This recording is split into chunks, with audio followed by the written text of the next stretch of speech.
What's going on, people? Kyle here. Today we're going to talk about one thing that I've always wanted to talk about and just recently did as of, I guess recently, as you could say. I always wanted to do wet, dry, wet setup.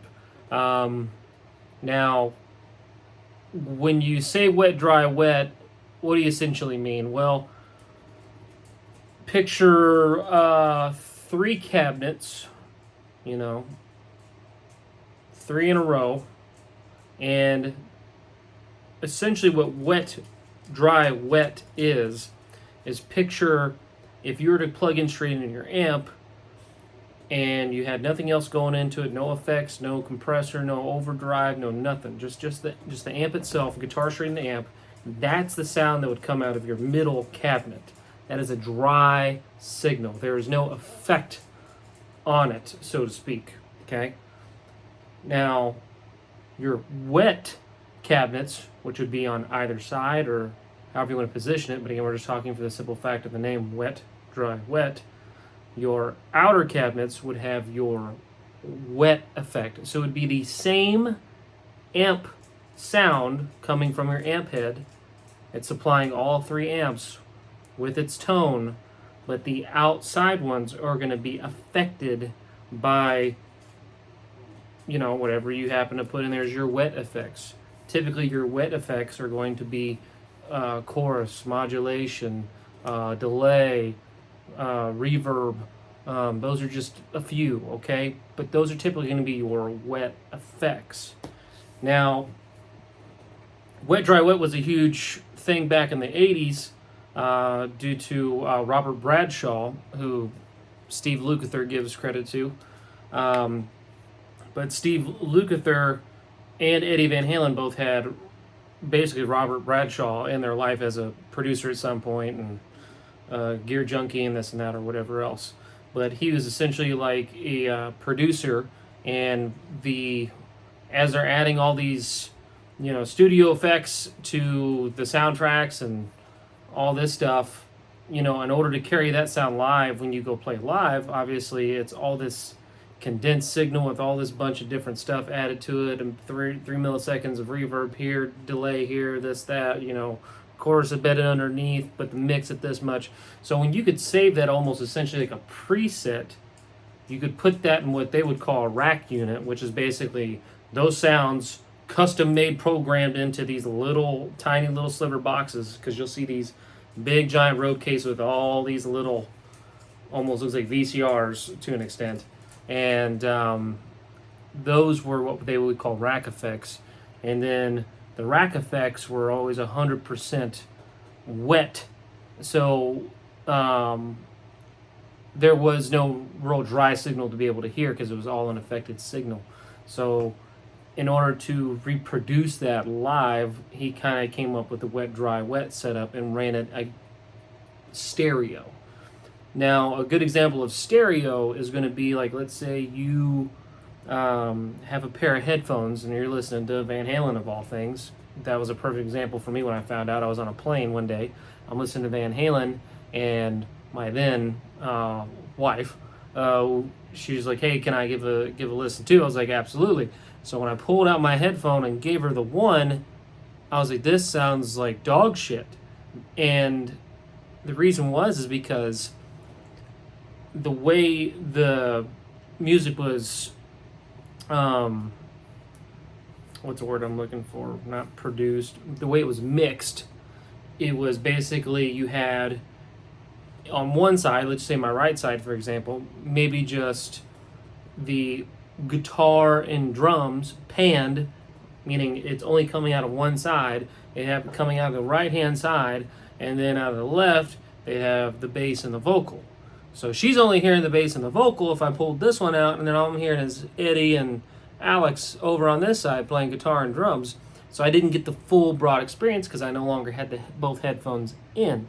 That's stereo, because when you run something in stereo, you are splitting the signal from different access points essentially, but you're hearing it all at once as a full sound. Hopefully that makes sense. But I always wanted to do a wet, dry, wet setup because, all of my guitar heroes for the most part. Steve Lukather and Eddie Van Halen being two of the many, but they had wet, dry, wet setups back in that day, and we'll touch base on why I chose to do wet, dry, wet later in the other parts, but I just wanted to explain currently essentially what wet, dry, wet is. And the benefit of wet, dry, wet, again, is you can split your wet effects out, so when you play, you can have a much larger sound.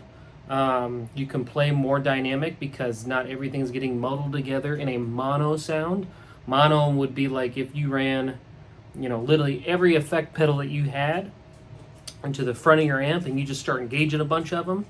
Like, yeah, you can still probably get a decent sound out of that, but at the end of the day, because it's running mono, you're gonna lose a lot of clarity, and a lot of the effects are going to start blending together, and you're just going to get this one kind of jumbled sound, and you might hear one over the other or this or that. You're going to lose a lot in the mix, and that's the benefit of running things in stereo. Now there's also wet dry setup, which is essentially you minusing one cabinet and only having two, and again you're still running stereo, so you'd have your wet effects in one and the other one dry. So me personally, I've never played a wet dry setup, but I've always wanted to do a wet, dry, wet setup only because that's what my Guitar Heroes have done. So, for this particular experience, we're going to do wet, dry, wet. Now, I do have a list of notes here, so I'm sorry. I'm just trying to stick to staying on focus and time because I tried to do this video prior and it was like over an hour long and it wouldn't upload, and that's why we're condensing this into several different parts. Also, that way too, you can just kind of chime in and see whatever part is you really want to see, because maybe you already know about wet, dry, wet, but you don't know how to set it up or this or that. Now, for wet, dry, wet, there are many different ways that you can achieve this. So I don't want to sit there and say that my way is any better than anyone else's or this or that. I'm literally only talking about the way I'm going to do it, just based on my own personal experience and from the research I've done and someone that I found on YouTube that they explained it really well. I'm going to try to explain it even a little bit further in detail if I can, and give you some maybe other extra bit of information just from having now done it myself. But it was great. So I'm going to piggyback off of that person. So I want to give him credit. His name is Trey Susky, and I came across this video because I was trying to look up on forums and this and that, and like people would have all these, you can find every image and diagram in the world on Google as far as wet, dry, wet, and the signal chain and all the different possibilities and this and that and what you're going to need, but it was like so many different setups. Like I always just thought wet, dry, wet was just this overcomplicated thing to hear people talk about it in their videos or on forums. It just seemed like so much that it was just such a daunting task that I was never going to even try to make an attempt at it, because I'm like, I'm just an average Joe. I'm not some audio engineer. I like things simple. I just want to plug and play, essentially. And if I could ever get a setup to do that, then that's what I would do.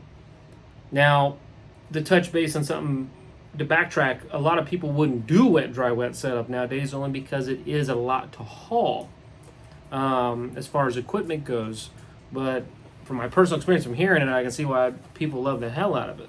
But there are different ways, again, to get wet, dry, wet setups now. You have computer monitors and all this different software that you can run, and you can still achieve this. So I don't want to sit there and make you think like, hey, this is the only way to do it. No, there's tons of different ways. So again, I'm not saying my way is any better. I do think that this way is extremely easy, and it sounds phenomenal.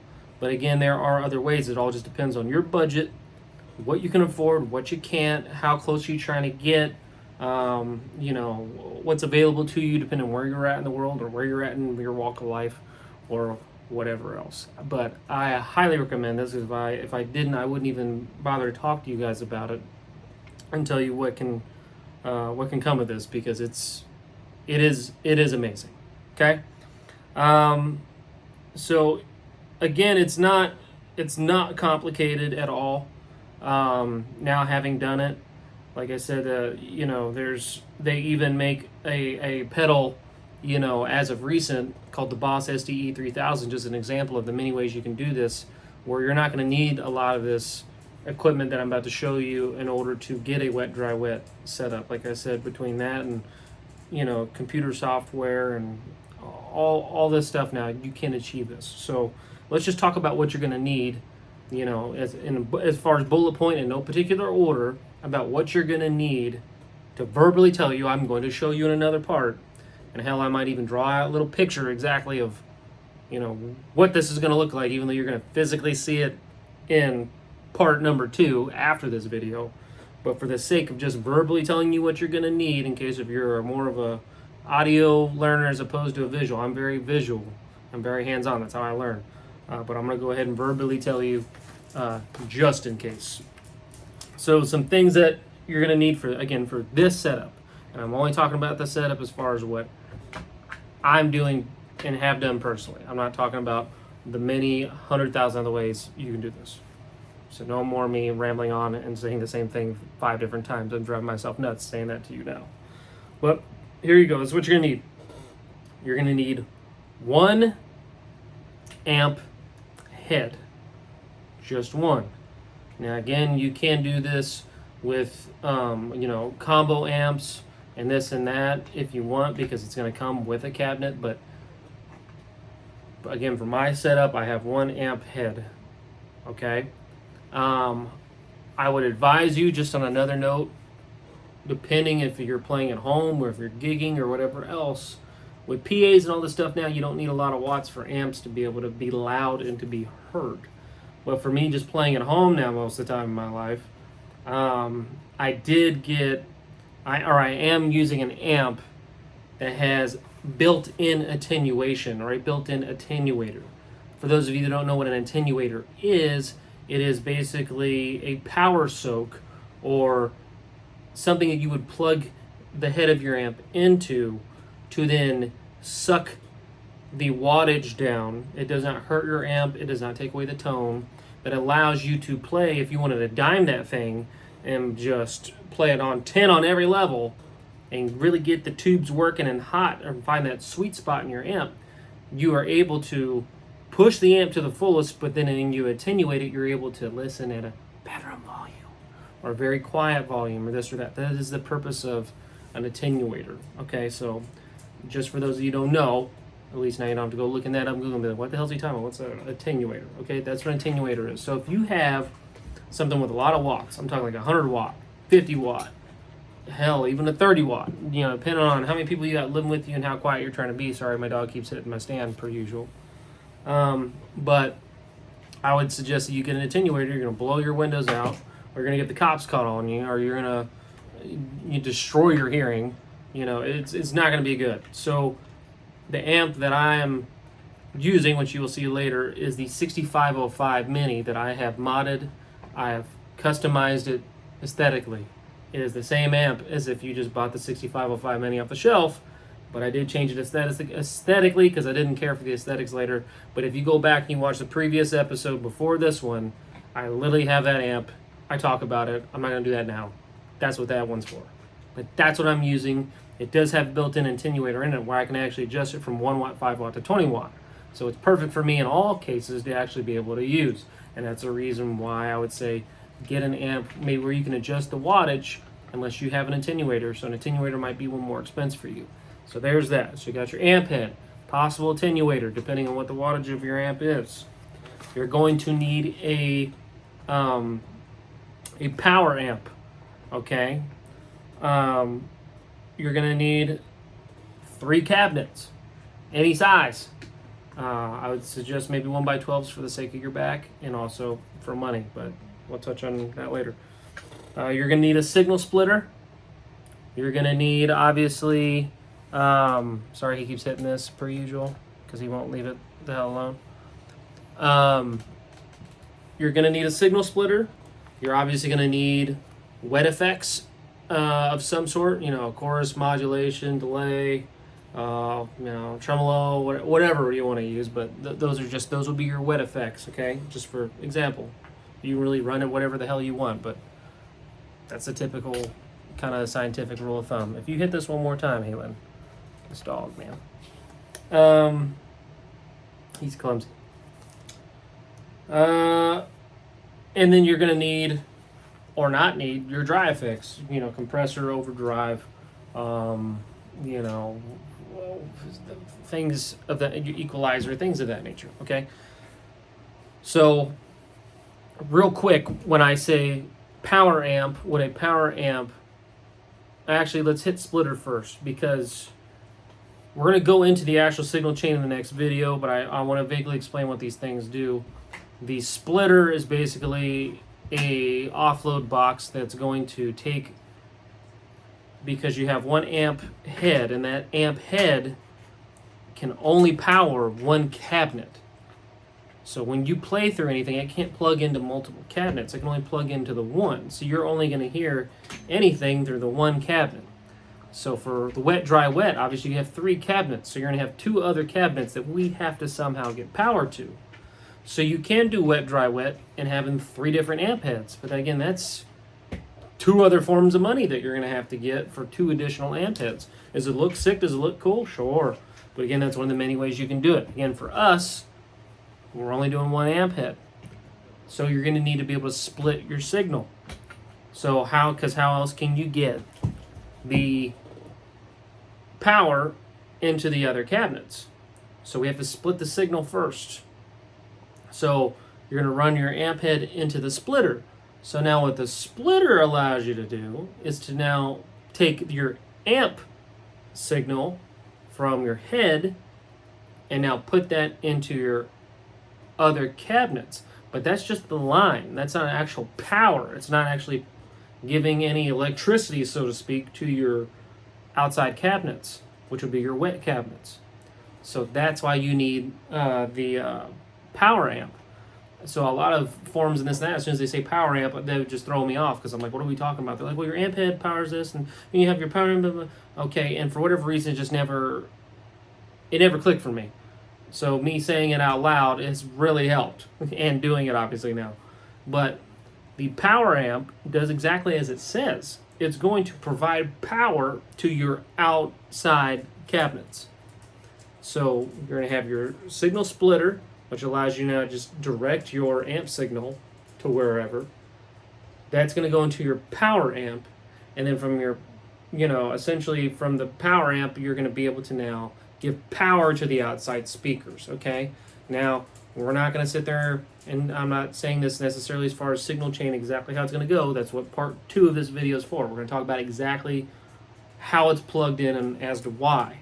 But again, that's what you're going to need is a power amp. So I just want to touch base on the splitter and the power amp.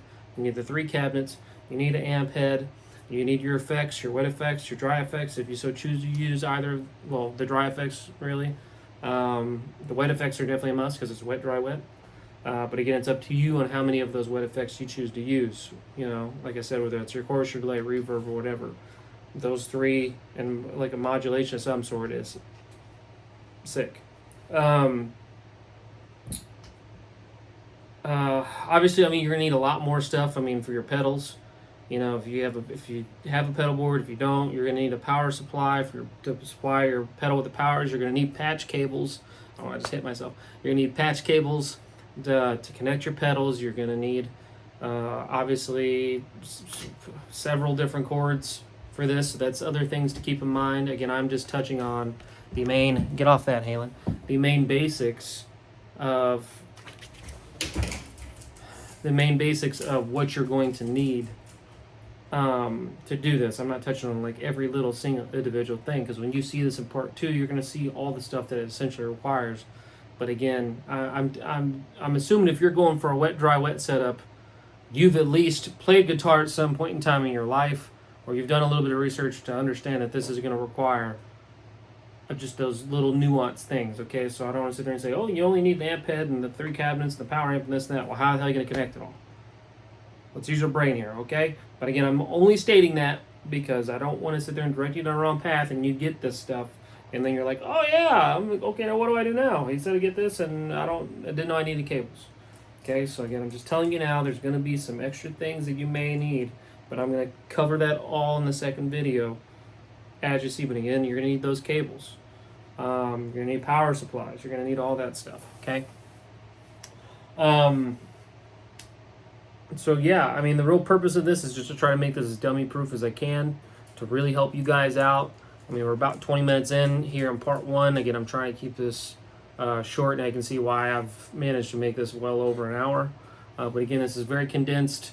That way, you guys, like, I don't want to waste your time, and you can just sit there and just pinpoint and pick a certain part that relates to you, or if you want to go back and rewatch and this and that. So, again, shout out to Trey Susky.